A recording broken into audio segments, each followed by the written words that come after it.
Hello students. तो हमने पिछली वीडियो में the fundamental theorem of arithmetic को डिफाइन किया था। उसी क्रम में आगे चलते हुए हमारा जो नेक्स्ट पेज है, हमारे जो वीडियोस हैं ये मेनली इसी पर्पस पे बनाए जा रहे हैं कि हम बुक को पढ़ना सीखें। ठीक है, तो अब हम अपने थर्ड पेज पे आ चुके हैं। ठीक है, ये रहा जो हमारा थर्ड पेज। तो स्टार्ट करते हैं। ठीक है, तो थर्ड पेज क्या बोल रहा है, हमने पिछले वीडियो में 32760 को फैक्टराइज किया था और एक ट्री टाइप की बनाई थी। ठीक है, तो हमारा वहाँ जाना इतना मोटिव नहीं है। हमारा मोटिव ये है कि हम कैसे जो हमारी ये है फंडामेंटल थ्योरम ऑफ अर्थमेटिक है इसे समझ पाएँ। ठीक है, तो देखते हैं ये क्या कहना चाह रहा है। ये कहना चाह रहा है कि अगर जो एक बार रिवाइज करवा देता हूँ। फंडामेंटल थ्योरम ऑफ अर्थमेटिक हमारा बोलता क्या है। ठीक है, देखना जरा। ये बोलता है कि every composite number can be expressed or factorized as a product of prime. ठीक है, and this factorization is unique apart from the order in which the prime factor अकर।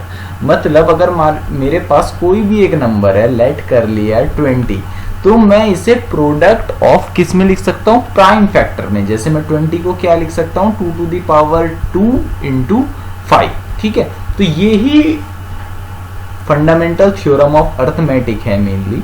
ठीक है, तो देखते हैं क्या बोलता है कि so we have factorize 32760 as this. ठीक है, तो हमने फैक्टराइज किया उसे इस फॉर्म में, as a product of prime. Prime किस किस प्रोडक्ट में किया, मतलब 32760 को हमने क्या किया, 2 cube into 3 square into 5 into 7, है ना, इसमें किया है। ठीक है, this can also be written as, अच्छा इसे हम ऐसे भी लिख सकते हैं, मतलब 3 स्क्वायर इंटू 380, सॉरी ये नहीं, ये नेक्स्ट लाइन आ गई, इसमें थोड़ा यही दिक्कत आती है।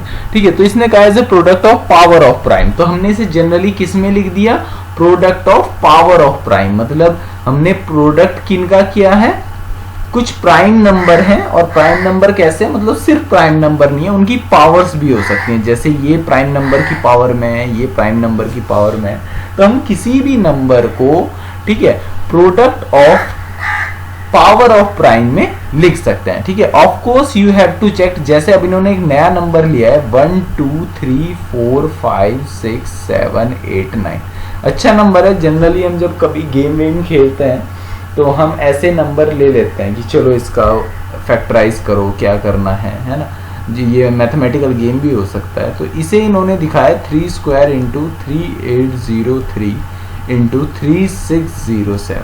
अच्छा, यहाँ पे एक ध्यान देने वाली बात है, अगर हम इसे मान रहे हैं कि ये फंडामेंटल थ्योरम ऑफ अर्थमेटिक के हिसाब से बनाई गई है, मतलब हम ये दिखाना चाह रहे हैं कि this number is also in the presentation of product of prime, power of prime, है ना। तो यहां से आपको ये तो समझ में आ रहा है क्योंकि आपको पता है 3 प्राइम नंबर है, बट इसे आपको क्या करना पड़ेगा, चेक करना पड़ेगा। तो आपके लिए एक छोटा सा यहां होमवर्क है कि check whether 3803 and 3607 is prime और नॉट, क्या ये प्राइम है या नहीं है। अगर ये प्राइम है दोनों, तो ये तो आपका काम कर गया फिर, है ना, स्टेटमेंट ये काम कर गया। ठीक है जी, अच्छा आगे चलते हैं। फिर मतलब हमने यहाँ पे अपना fundamental theorem of arithmetic applicable हो गया हमारा, हमने लगा के देख लिया और वो इसे सेटिस्फाई करता है। ठीक है जी, ये आपका होमवर्क है। आगे बढ़ते हैं। आगे क्या लिखा है कि of course you have to check, yes ये हमने कर लिया। This lead us to conjecture that every composite number, हाँ बिल्कुल ये जो मैं आपको कहना चाह रहा था फिर से आई कि that every composite number can be written as product of power of primes. समझ में आ रहा है कि हम किसी भी नंबर को product of power of prime, बहुत अच्छा शब्द है कि product of powers of prime, है ना, इसमें लिख सकते हैं। In fact this statement is true and is called the fundamental theorem of arithmetic. इस स्टेटमेंट को ही फंडामेंटल थ्योरम ऑफ अर्थमेटिक भी कहा जाता है, because of this basic crucial importance of study. अच्छा ठीक है, नाउ ये हमारा ये है कि ये इसकी इंपॉर्टेंस है, तो हम आगे ये थ्योरम से भी डिफाइंड हो गए, हमारी थ्योरम यही कहती है जो भी हम पढ़ रहे थे। अच्छा, इनके बाद एक जो आपका एनसीईआरटी है वो बहुत अच्छा एक चीज देता है कि आपको जिन्होंने मतलब इन्वेंशन किया है या डिस्कवरी किया है उनके बारे में एक छोटा सा पैराग्राफ दिया हुआ है, जैसे ये दिया हुआ है, ठीक है, ये इम्पोर्टेंट भी है, ठीक है, ये एक पैराग्राफ दिया हुआ है, आप देख सकते हैं, है ना। तो ये कौन है हमारे, ये हैं चार्ल्स फ्रेडरिच गॉस, ठीक है, चार्ल्स फ्रेडरिच गॉस हैं। इन्होंने ऑब्वियसली इन टॉपिक में कुछ किया होगा, आई एम नॉट रिमेम्बर, तो पढ़ते हैं, ठीक है। तो ये बुक पढ़ने का फायदा है, मुझे भी बहुत नई नॉलेज मिलती है।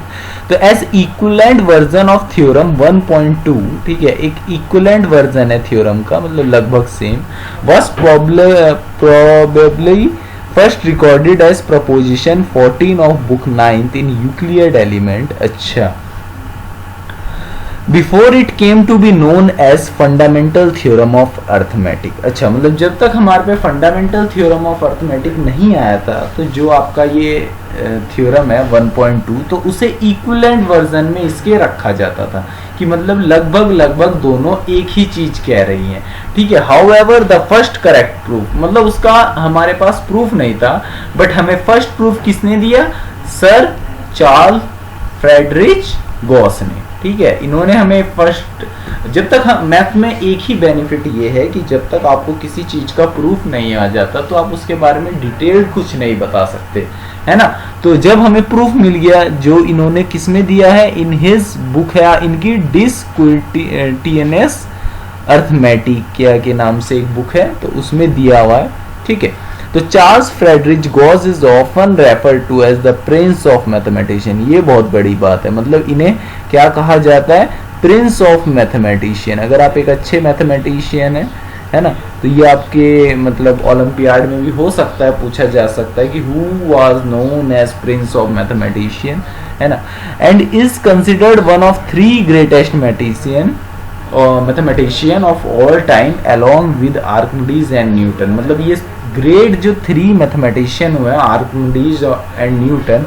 अच्छा, न्यूटन के बारे में मैथमेटिशियन कहना ठीक नहीं होगा, क्योंकि न्यूटन तो बिल्कुल ऑलराउंडर है, ठीक है। मैं केमिस्ट्री से ज़्यादा टच में नहीं हूँ, बट फिजिक्स में मैं जानता हूँ, फिजिक्स में न्यूटन का बहुत बड़ा अपना एक क्या बोल सकते हैं वर्चस्व है ना। मैथ्स में भी बहुत बड़ा है, ठीक है। न्यूटन में अगर आप हायर मैथमेटिशियन में जाएंगे तो Newton Raphson method, Newton formulas, दुनिया भर का न्यूटन, जो सर न्यूटन है उन्होंने दिया हुआ है, ठीक है। तो जो हमारे सर चार्ल्स गॉस भी हैं, वे भी इन टॉप 3 मैथमेटिशियन में से एक है, ठीक है।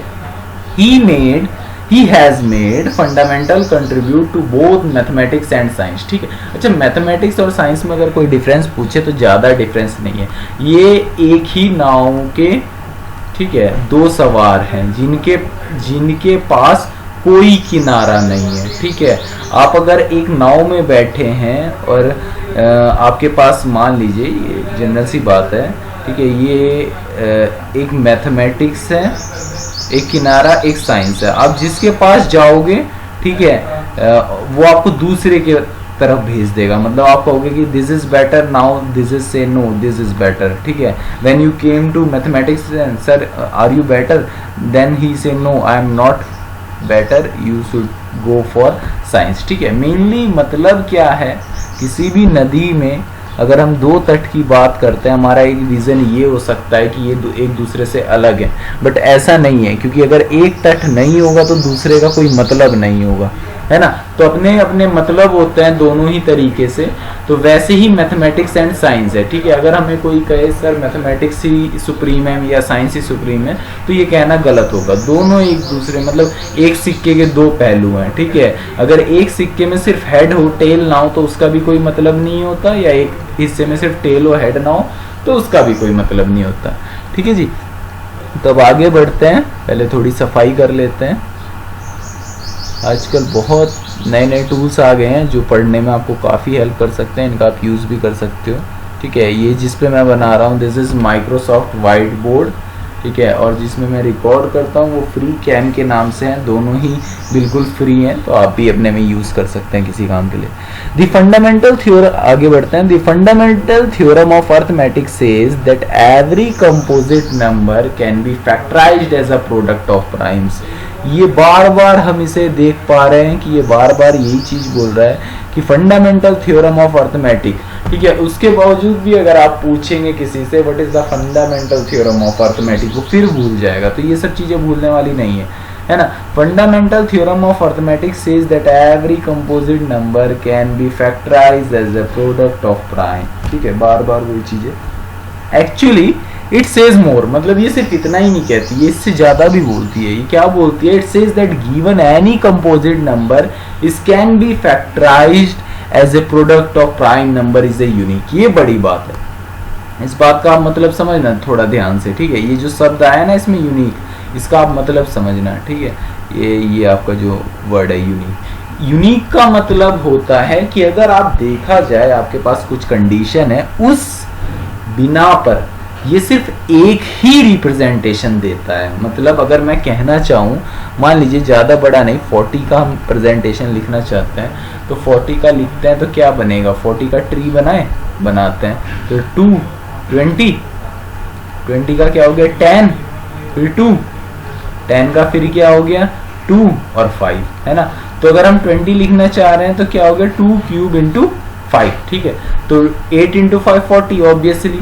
तो ये कहना चाह रहा है कि according to fundamental theorem of arithmetic आप सिर्फ इसे ऐसे ही लिख सकते हैं। You can not write another or other representation in the product of power of prime, ठीक है। तो ये बड़ी बात है कि हमारे पास ये चीज यूनिक ही मिलती है, ठीक है। कहीं हमें ये आ जाए कि नहीं इससे एक से ज्यादा हो सकती है, तो दिस इज नॉट पॉसिबल, ठीक है।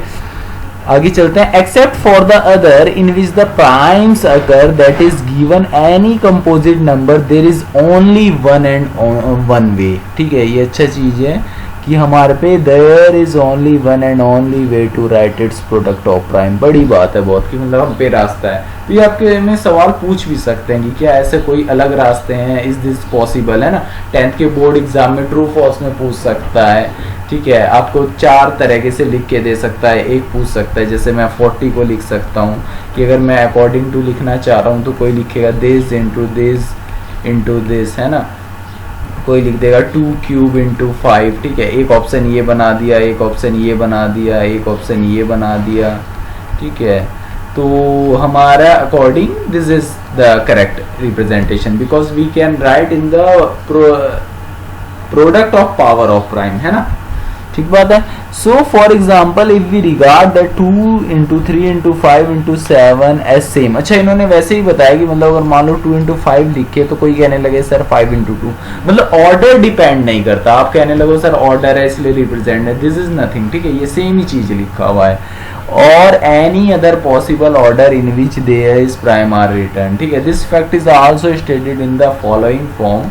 वो फॉर्म क्या है देखेंगे, मजा आएगा। The prime factorization of a natural number is unique except for the order, ठीक है। ये अच्छी बात कही है इन्होंने कि प्राइम का यूनिक होता है, बस आप ये वाली चीज छोड़ दीजिए फॉर द ऑर्डर। यही बात है कि मतलब आप अगर कहने लगे 2 इंटू 5 है, मान लीजिए 10 का लिख रहे हैं तो कोई बोल रहा है 2 इंटू 5, एक कहता है सर 5 इंटू 2 भी तो है, तो आप ऑर्डर छोड़ दीजिए। अगर ऑर्डर हम हटा दें तो इसका यूनिक ही होगा, ठीक है जी। Thank you. फिर नेक्स्ट अगला पेज पढ़ेंगे।